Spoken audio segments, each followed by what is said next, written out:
أعوذ بالله من الشيطان الرجيم. بسم الله الرحمن الرحيم.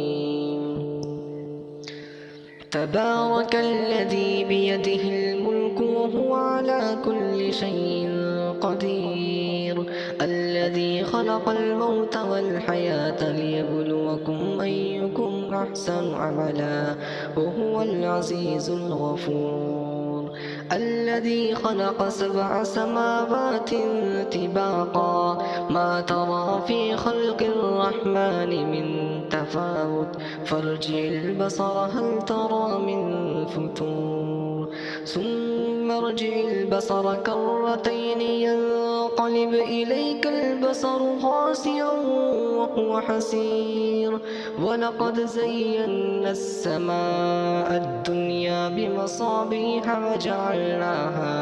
وجعلناها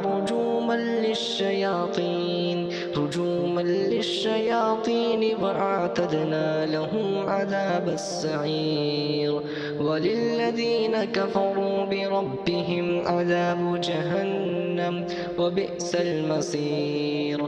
إذا ألقوا فيها سمعوا لها شهيقا وهي تفور تكاد تميز من الغيظ، كلما ألقي فيها فوج سألهم خزنتها ألم يأتكم نذير، قالوا بلى قد جاءنا نذير، فكذبنا وقلنا ما نزل الله من شيء إن أنتم إلا في ضلال كبير، وقالوا لو كنا نسمع أو نعقل ما كنا في أصحاب السعير، فاعترفوا بذنبهم فسحقا لأصحاب السعير.